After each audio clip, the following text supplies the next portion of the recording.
Hi friend, జై శ్రీ గణేష. ప్రస్తుతం మనము శ్రీ గణేష్ ఆర్ట్స్ వారి షెడ్ దగ్గరికి అయితే వచ్చాము.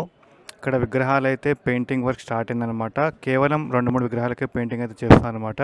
మిగతా విగ్రహాలకి అయితే చేయట్లేదు.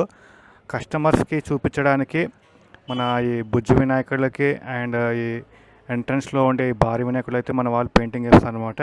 సో మిగతా ఇన్ఫర్మేషన్ మీకు బ్యాక్ కెమెరా ద్వారా అందించే ప్రయత్నం చేస్తాను. ఈ వీడియోని పూర్తిగా ఎంతవరకు చూడండి అండ్ చాలా అప్డేట్స్ అయితే మీకు అందించే ప్రయత్నం చేస్తాను అనమాట. Okay, so back camera flip అయిపోదాము. ఓకేనా. హాయ్ ఫ్రెండ్, జై శ్రీ గణేష. ఇక్కడ విగ్రహాలకు పెయింటింగ్ వేయడం అయితే ప్రారంభించారనమాట మన గణేష్ సింగ్ ఆర్ట్స్ వారు. అండ్ ఇక్కడ ఈ బుజ్జి వినాయకులు అయితే పెయింటింగ్ వేయమని ఆర్డర్ ఇచ్చారనమాట. సో అందుకనే వీటికి పెయింటింగ్ వేస్తున్నారు. అంతేకాకుండా ఎవరైతే మన షెడ్కి వచ్చి వినాయకుడిని బుక్ చేసుకుంటారో వాళ్ళకు కూడా కొంచెం చూసే విధంగా ఉంటుందని చెప్పేసి ఈ 6 విగ్రహాలకైతే పెయింటింగ్ వేస్తున్నారనమాట. అంతేకాదు భారీ విగ్రహాలకు కూడా మన వాళ్ళు పెయింటింగ్ వేయడం అయితే మొదలుపెట్టారనమాట. చూడండి మీరు painting work and glass finish ఆ విధంగా ఉంటుందన్నమాట. అండ్ మ్యాట్ ఫినిష్ అంటే మీ రిక్వైర్మెంట్ ప్రకారంగా వాళ్ళు పెయింటింగ్ వేయడం అయితే జరుగుతుంది. లేదు నార్మల్గా విగ్రహం డిజైన్ ఏ విధంగా ఉందో ఆ విధంగా అందించమన్నా కానీ మీకు వాళ్ళు అందిస్తారనమాట. ఓకేనా. ఈ చిన్న విగ్రహానికి అయితే మన వాళ్ళు పెయింటింగ్ వేయడం అయితే ప్రారంభించారు. చూడండి, ఇది ఇంకా పెయింటింగ్ వర్క్ కొనసాగుతుంది. పూర్తిగా పెయింటింగ్ అయిపోయిన తర్వాత మన విఘ్నరాజు చూడడానికి చాలా అందంగా ఉంటారనమాట.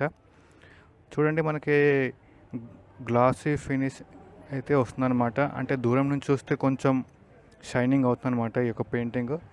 ప్రస్తుతం అయితే ఈ విధంగా ఉంది. పూర్తిగా పెయింటింగ్ అయిపోయిన తర్వాత ఇంకా ఏ విధంగా ఉంటుందో చూపించే ప్రయత్నం కూడా చేస్తాను. మరొకసారి పెయింటింగ్ అయినాక వచ్చి ఈ యొక్క అప్డేట్స్ మీకు అందించే ప్రయత్నం చేస్తాను. ప్రస్తుతం అయితే ఈ యొక్క విగ్రహానికి అయితే పెయింటింగ్ వేస్తాను అనమాట. అండ్ ఈ విగ్రహానికి మరియు ఈ విగ్రహానికి గల డిఫరెన్స్ ఏమిటంటే మన చెవులు ఉంటాయి కదా, మన విఘ్నరాజ చెవులు, అవి ఇక్కడ చాలా పెద్దగా ఉన్నాయన్నమాట. చూసుకోవచ్చు, ఇది పెయింటింగ్ అయితే ఇంకా అవ్వలేదన్నమాట విగ్రహానికి. కానీ ఇప్పుడే ఎంత అందంగా ఉందో చూసుకోవచ్చు. మన స్వామివారి కళ్ళు, తొండంకి ఇక్కడ ఆర్నమెంట్ అయితే వచ్చిందనమాట.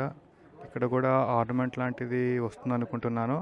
అండ్ కిరీటం అయితే చూసుకోవచ్చు, బ్యాక్ సైడ్ కొంచెం రౌండ్గా వచ్చిందనమాట.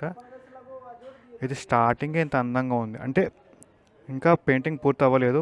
పూర్తిగా పెయింటింగ్ అయిపోయిన తర్వాత ఇది ఇంకా అందంగా ఉంటుంది. ఓకే, ఈ చిన్న వినాయకుల యొక్క అప్డేట్ అయిపోయింది. ఇప్పుడు వచ్చేసి పెద్ద వినాయకుల అప్డేట్ అనమాట. అండ్ చూసుకోవచ్చు, మన భారీ విగ్రహానికి అయితే పెయింటింగ్ వేయడం ప్రారంభించారు.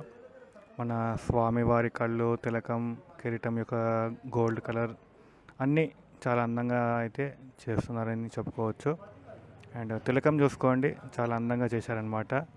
అండ్ కళ్ళు, చెవులు పెయింటింగ్ వర్క్ అయితే ఇంకా స్టార్ట్ అయింది, పూర్తి అవ్వలేదు. ఇంకా చాలా పెయింటింగ్ వర్క్ అయితే అయ్యేది ఉంటుందన్నమాట. బ్యాక్ డ్రాప్ కూడా వస్తుందని అనుకుంటున్నాను. అండ్ చైర్ కూడా మన వాళ్ళు పెయింటింగ్ అయితే వేశారనమాట. ఇక్కడ సిల్వర్ కలర్ పెయింటింగ్ కొట్టారు అండ్ ఇక్కడ గ్రీన్ కలర్ పెయింట్ వేశారనమాట. సో చైర్ యొక్క డిజైన్ అయితే ఈ విధంగా ఉంది. అండ్ మన ఈ విగ్రహానికి అయితే పెయింటింగ్ ఈ విధంగా వేశారనమాట. పూర్తిగా ఇటు సైడ్ 4 చేతులు మరియు అటు సైడ్ 4 చేతులు అయితే ఉన్నాయన్నమాట. చూడొచ్చు, ఇంకా ఆయుధాలు రావాలి చేతిలో.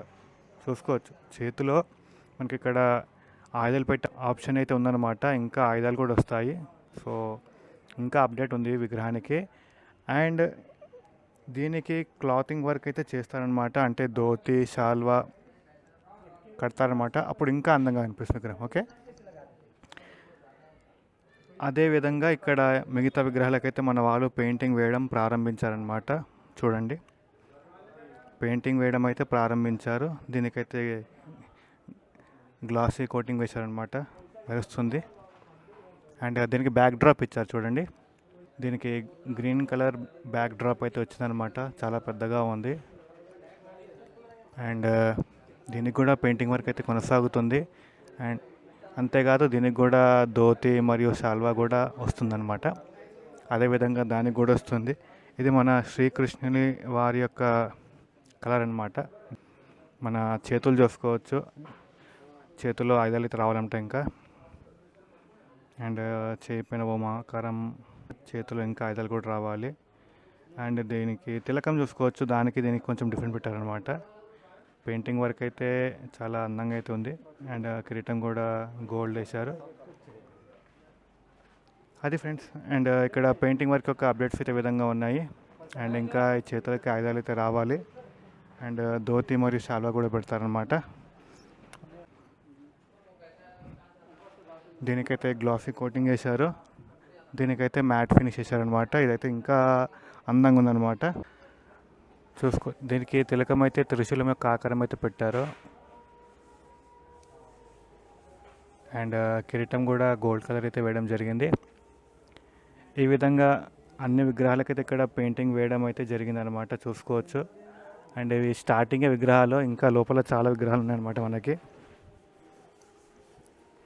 వీటికి ఇంకా వర్క్ అయితే జరుగుతుంది, చూడండి. లోపల ఇంకా విగ్రహాలు అయితే ఉన్నాయి, వీటికి వర్క్ అయితే జరుగుతుందన్నమాట. రండి, మీకు నచ్చిన విగ్రహాన్ని అయితే చూసుకోండి. డిజైన్స్ అయితే ఉన్నాయి చాలా ఇక్కడ. మీకు జూమ్ చేసి చూపిస్తాను. లోపలికి వెళ్ళే స్పేస్ అయితే లేదు మనకి అక్కడ. సో చూసుకోవచ్చు, విగ్రహాలు అయితే తయారవుతున్నాయి అన్నమాట. ఒకసారి ప్రయత్నిస్తాను లోపలికి వెళ్ళి డిజైన్స్ ఏ విధంగా చూపించాను. ఓకే, ఇదిగోండి లోపలికి వచ్చాను. అండ్ ఇక్కడ మన మహారాజా స్టైల్లో విగ్రహం అయితే ఉందన్నమాట. అండ్ అక్కడ జూమ్ చేసి చూపిస్తాను, మన త్రిముఖ గణపతి. అండ్ ఇక్కడ హర్ హర్ మహాదేవ్ శంభో శంకర ఆ డిజైన్లో గణపతి ఉందన్నమాట. అండ్ ఇక్కడ కూడా విగ్రహాలు అయితే తయారవుతున్నాయి. ఇక్కడ వచ్చేసి ఇది అయ్యప్ప బేటక్ అనమాట. ఇలా ఈ విధంగా ఇక్కడ విగ్రహాలు అయితే రెడీ అవుతున్నాయి. అండ్ ఇక్కడ మన కళాకారులు అయితే వర్క్ చేస్తున్నారు, చూసుకోండి. ఇది వచ్చేసి మన త్రిముఖ అనమాట. 3 ముఖములు కలిగిన విఘ్నరాజ. ఇటు సైడ్ 3 చేతులు, ఇటు సైడ్ 3 చేతులు అయితే ఉన్నాయి. అండ్ ఇక్కడ ఇంకొన్ని విగ్రహాలకైతే వర్క్ అయితే చేస్తున్నారు. స్టార్టింగ్లో చూపించానుగా పెయింటింగ్ వర్క్, ఆ విధంగా జరుగుతుంది అనమాట. వీటికి కూడా పెయింటింగ్ వర్క్. అండ్ ఇది కూడా విగ్రహమే, దీనికి కూడా వర్క్ అయితే జరుగుతుంది అనమాట. ఇక్కడ చూడొచ్చు ఫ్రెండ్స్, ఇక్కడ విగ్రహాల యొక్క అప్డేట్స్ అయితే ఇవి వచ్చేసి చిన్న విగ్రహాలు, ఇవి వచ్చేసి భారీ విగ్రహాలు అనమాట. వీటికి ఇంకా వర్క్ జరుగుతుంది కాబట్టి చూడండి, విగ్రహాలు అయితే ఇక్కడ ఇంకా తయారవుతున్నాయి. వీటికి కూడా పెయింటింగ్ వర్క్ మరి కొద్ది రోజుల్లో స్టార్ట్ చేసే అవకాశం ఉంటుంది. అండ్ పెయింటింగ్ వర్క్ స్టార్ట్ చేసిన విగ్రహాలు అయితే ఇక్కడ ఈ విధంగా ఉన్నాయన్నమాట మనకి. ఇక్కడ పెయింటింగ్ వర్క్ అయితే ఈ విగ్రహాలకి మొదలు పెట్టారు. అండ్ చాలా అంటే చాలా అందంగా ఉన్నాయి పెయింటింగ్ వర్క్ ఇక్కడ. దీనికి కూడా పెయింటింగ్ ఇచ్చారనమాట. అంటే ధోతి శాల్వా కూడా వస్తున్నాయి వీటికి. సో అవి వేసిన తర్వాత ఇంకా అందంగా ఉంటాయి. అప్పుడు కూడా మీకు అప్డేట్ అందించే ప్రయత్నం చేస్తున్నాను అనమాట. ఓకే, అంటే ఇది బ్యాక్ డ్రాప్తో ఉన్న వినాయకుడు అనమాట. ఈ విధంగా ఉంటుంది. అండ్ ఇది బ్లూ కలర్లో ఉన్న మన విఘ్నరాజా. అండ్ ఇది వచ్చేసి ఒక డిఫరెంట్ కలర్ ఉందన్నమాట. సో చూసుకోవచ్చు, ఇక్కడ విగ్రహాల యొక్క అప్డేట్స్ అయితే ఇవి ఫ్రెండ్స్. అండ్ చిన్న విగ్రహాలకైతే ఈ విధంగా పెయింటింగ్ వేస్తున్నారు, ఇంకా పెయింటింగ్ వర్క్ అవ్వలేదు. మన పెద్ద విగ్రహాలకైతే ఈ విధంగా పెయింటింగ్ వేయడం మొదలు పెట్టారనమాట. ఇలాంటి మరిన్ని అప్డేట్స్ కోసం మరి సబ్స్క్రైబ్ చేసుకోండి. చూసారు కదా ఫ్రెండ్స్, మన బ్యాక్ కెమెరా ద్వారా మీకు ఇక్కడ విగ్రహాల యొక్క అప్డేట్స్ ఏ విధంగా ఉన్నాయి, పెయింటింగ్ వర్క్ ఏ విధంగా జరుగుతుంది, ఇంకా ఎన్ని విగ్రహాలు సిద్ధమవుతున్నాయి, ఇలాంటి పూర్తి ఇన్ఫర్మేషన్ అయితే మీకు అందించే ప్రయత్నం చేశాను. ఇలాంటి మరింత ఇన్ఫర్మేషన్ నా నెక్స్ట్ వీడియోలో మరి ఇంకా ఏమైనా అప్డేట్స్ ఉన్నాయో తెలుసుకొని వచ్చి మీకు అందించే ప్రయత్నం చేస్తాను అనమాట. సో చూస్తున్నానండి. జై Shri Ganesha. Meet you in next video.